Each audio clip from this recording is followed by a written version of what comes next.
Refined Awami লীগের আগের প্রশ্ন হচ্ছে কি, আওয়ামী লীগের আমরা অনেকগুলো মূলা শুনছি, সংস্কার সংস্কার সংস্কার। আগে হাসিনার আমলে আমরা শুনতাম উন্নয়ন উন্নয়ন উন্নয়ন, বাট এখানে কোনো ভোট নাই, নির্বাচন নাই, গণতন্ত্র নাই। এখন ধরেন আমাদের গণতান্ত্রিক সোসাইটি এস্টাবলিশমেন্ট করার জন্য নির্বাচন একমাত্র প্যারামিটার না, কিন্তু নির্বাচন মিনিমাম প্যারামিটার। আপনার আগে নির্বাচনের মধ্যে যেতে হবে। ডেমোক্রেটিক সোসাইটি এস্টাবলিশ করার জন্য প্রথম হচ্ছে আপনি নির্বাচন করতে হবে, আপনার নির্বাচনটা সুষ্ঠু করতে হবে, নির্বাচনের মাধ্যমেই আমাদের ইলেক্টেড গভর্নমেন্ট এস্টাবলিশমেন্ট করতে হবে, তারপর আপনার অন্য আলাপ।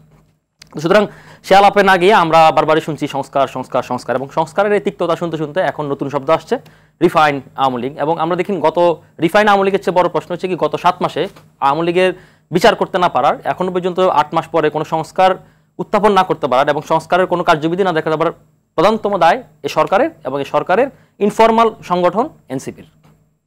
Full stop. আমি ইনফরমালি বললাম, যাই হোক ইনফরমালি বললাম, এটা এখানেই ফুল স্টপ, এর বাইরে আর কোনো কথা নাই। এবার দ্বিতীয় প্রশ্ন আসে, সেটা হচ্ছে কি আপনার রিফাইন্ড আওয়ামী লীগের পিছনে কারা। আপনি দেখেন আমাদের যে ইউএনের যে ফ্যাক্ট ফাইন্ডিং টিমটি তারা জমা দিয়েছে, সেখানে তারা বলেছে তারা কোনো রাজনৈতিক পার্টিকে নিষিদ্ধ করতে চায় না। ইভেন আসিফ মাহমুদ কিছুদিন আগে তিনি বলেছেন ইউ আমেরিকা এবং অনেকগুলো দেশের চাপ রয়েছে, কারণ তারা গণতন্ত্র প্রতিষ্ঠা করার জন্য 20 থেকে 30% মানুষকে ভোটিং রাইটসের বাইরে না রেখে তারা এটা করতে চায়। ইভেন যখন গত 2 দিন আগে ডক্টর মোহাম্মদ ইউনূস প্রধান উপদেষ্টা তিনি যখন বলেছেন যে আমাদের বন্ধ নিষিদ্ধ করার কোনো পরিকল্পনা নেই, তার মানে তখন এটাকে ডিফাইন হয়ে গেছে, তারা আওয়ামী লীগ করতে চাচ্ছে না, তার মানে আওয়ামী লীগ ভোটিং রাইটসে থাকছে। তখন হচ্ছে কি, তখন আমরা ইলেকশনের দিকে যাচ্ছি, আমাদের ইলেকশনের একটি রোডম্যাপ ঘোষণা হয়েছে মোটামুটি লেভেলে, মৌখিকভাবে এখন ডিসেম্বর বা জুন। এখানে একটা কথা হয়েছে যে ছোট প্যাকেজ হলে ডিসেম্বর, বড় প্যাকেজ হলে জুন। তো যখন হচ্ছে আমরা একটা ইলেকট্রিক সিস্টেমের মধ্যে হাঁটছি, তখনই হচ্ছে কি আমাদের এই নানা ধরনের ষড়যন্ত্র তত্ত্ব আসছে। এখন হচ্ছে আমাদের, আমি আরেকটা কথা বলি, সংস্কার এবং নির্বাচনের মাঝখানে নতুন আরেকটি টার্ম তৈরি হয়েছে, ব্ল্যাক অ্যান্ড হোয়াইটের মধ্যে আরেকটি টার্ম তৈরি হয়েছে, সেটি হচ্ছে রিফাইন্ড আওয়ামী লীগ এবং আরেকটি হচ্ছে ষড়যন্ত্র তত্ত্ব। এবং এই যাবতীয় ঘটনাগুলো হচ্ছে সেটা ষড়যন্ত্র তত্ত্বের একটা প্রশ্ন করি, খুব কুইক অ্যানসার যদি দেয়, মানে বিএনপি আওয়ামী লীগকে ছাড়া নির্বাচনে যেতে চাই কিনা? এটা তো বিএনপি, আপনার অ্যানালিসিস, বিএনপি তো বলবে একটা কিছু, আপনি অ্যানালিসিস দেন, আপনি তো বিশ্লেষক, আপনার কি বিশ্লেষণ?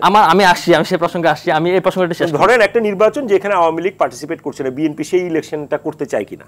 বিএনপি হয়তো সরাসরি হয়তো মুখে বলবে না যে আমরা আওয়ামী লীগকে নিয়ে ইলেকশন করতে চাই, কিন্তু একটা ইনক্লুসিভিটির জায়গা আছে, ইন্টারন্যাশনাল অনেক প্রেশার আছে, বহু কিছু আছে, সেই জায়গায় আপনার বিশ্লেষণ কি বলে বিএনপি? আমি আপনাকে বলি, সেটা হচ্ছে ধরেন বিএনপি হচ্ছে একটি জনগণের রাজনীতি দল এবং বাংলাদেশ সর্ববৃহৎ একটা রাজনীতি দল, এবং তারা এর আগেও তারা 2 বা 3 বার তারা দেশ পরিচালনা করেছে। আপনি দেখেন যখন 2 পার্টিস কান্ট্রি থাকে পৃথিবীর প্রত্যেকটি দেশে, যখন আপনি একটা মেজর পার্টিকে আপনি ইলেকশনে থাকবেন না, তখন 2 বছর 4 বছর 5 বছর পরও আমাদের একটা অস্বস্তি তৈরি হতে পারে, পৃথিবীর শব্দ সেটা হয়।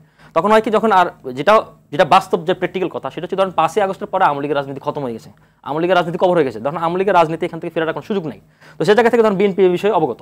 এখন ধরেন বিএনপি অবগত যেহেতু, ধরেন আর জনগণ আসলে কিভাবে প্রত্যাখ্যান করবে সেটা তো আপনার প্যারামিটার কি, আপনি কিভাবে নিষিদ্ধ করবেন, কোন রাইটস নিষিদ্ধ করবেন, ভোটিং রাইটস আর কোন আইনে। তো যখন আওয়ামী লীগ যদি ইলেকশন আসে তো বিএনপির কোনো ক্ষতি নাই, তো বিএনপি তো চাবে যে আসুক, জনগণ যে প্রত্যাখ্যান করছে এটা আরেকটি প্রমাণ হলো, আওয়ামী লীগের আরেকটি কভার হলো। কারণ আওয়ামী লীগের কভার হয়েছে, যদি সেই অ্যাডভান্টেজটা বিএনপি নিতে চায়, ডেফিনেটলি নিতে চাবে। বিএনপি একটা বড় রাজনৈতিক দল, আমরা বলতে পারি যে বিএনপি এইরকম যে আওয়ামী লীগটা আসবে প্রত্যাখ্যিত আওয়ামী লীগটাকে নিয়ে ইলেকশন করতে চাই। এটা তো জনগণের উপরে বিএনপি এটা ইনডাইরেক্টলি আনসার দিয়েছে। আপনি দেখেন বিএনপি ইনডাইরেক্টলি আনসার দিয়েছে, তারা যে জনগণের উপর তারা ছেড়ে দিয়েছে। এখন জনগণের উপর ছেড়ে দিয়েছে, জনগণ এটা ডিসাইড করবে, এটা বিএনপি তো ডিসাইড করবে না। আর এই মুহূর্তে আপনি যে আওয়ামী লীগ নিষিদ্ধ করার কথা বলছেন, এই মুহূর্তে একটা অন্তর্বর্তীকালীন সরকার ক্ষমতা রয়েছে। এখন অন্তর্বর্তীকালীন সরকারের তো সিদ্ধান্ত নেওয়া দরকার, এবং জনগণকে আপনি তাহলে হ্যাঁ না ভোট করেন, গণপরিষদ একটা ভোট করেন যে আওয়ামী লীগ নিষিদ্ধের ব্যাপারে কোনো প্রস্তাবনা করেন। গত 7 মাসে আপনি দেখেছেন, আপনি দেখেননি। ওই ফারুক ভাই যে প্রসঙ্গটি এনেছে সেটা হচ্ছে আওয়ামী লীগের নির্বাচনের ব্যাপারেও তো বিএনপির একটা সেটা ডিফারেন্ট আলাপ। আমি সে প্রসঙ্গে আসছি। আপনি দেখেন, আপনি আমাকে অনেকগুলো প্রশ্ন করেছেন, আমি একটু উত্তর দেন, সুযোগ দেন। সেটা হচ্ছে কি, আপনি দেখেন আমাদের এই মুহূর্তে উনি যে প্রসঙ্গটি বলেছেন, দেখেন আপনি যদি আওয়ামী লীগকে যদি আপনি নিষিদ্ধ করতে চান, তাহলে তো আপনি এদিকে পুনর্বাসন করতেন না। আপনি দেখেন এই গত 2 দিন আগে 196 জন ডেপুটি সেক্রেটারিকে জয়েন্ট সেক্রেটারি প্রমোশন দেওয়া হয়েছে। এখানে আপনি দেখবেন ম্যাক্সিমাম হচ্ছে আওয়ামী লীগের ক্রিম খাওয়া লোক। তার মানে আপনি তো এই সরকার থেকে প্রমোশন দিচ্ছে। আপনি দেখেন যেদিকে তাকাবেন চারদিকে শুধু আওয়ামী লীগের দোষর, স্বৈরাচারের দোষর। তা আপনি কি এগুলোকে চেনেন না? গত 16-17 বছর কিছু চেনেন নাই? এদের জন্ম তার জুলাই আগস্টের পরে হয়নি, গত 16-17 বছর আগে এদের জন্ম হয়েছে। আপনি এদেরকে চেনেন না? তার মানে আপনি এদেরকে রেখে যখন করতে চান, তার মানে আপনার উদ্দেশ্য ভিন্ন। আপনি এই উদ্দেশ্য ভিন্ন কারণে আপনি আওয়ামী লীগের বিরুদ্ধে কোনো অ্যাকশন নিতে চান না। আপনি আওয়ামী লীগকে রিফাইন্ড আপনি নিজে করতে চান এই সরকার, এবং এটার দোষটা আপনি বিএনপির উপর চাপাতে চান, অন্যান্য পলিটিক্যাল পার্টির উপর চাপাতে চান। এটা হচ্ছে আপনার বড় ব্যর্থতা, এবং আপনি চালাই করতে যায় আপনি ধরা খাচ্ছেন, এবং এই নতুন করে ষড়যন্ত্র হাজির করছেন। এবং এই ষড়যন্ত্র পার্ট হিসেবে আপনি গতকাল এই হাসনাতুল্লাহর স্ট্যাটাস, একই সাথে উপদেষ্টা আসিফ মাহমুদের এই নতুন ভিডিও তথ্য। আমি আপনাকে আবার বলতে চাই, উনি শপথ গ্রহণ করেছেন 8 মাস আগে। 8 মাসে কি হয়েছে 8 মাস পর আপনি যখন বলতে চাচ্ছেন, তার মানে আপনার অন্য কোনো ভিন্ন উদ্দেশ্য আছে আপনার।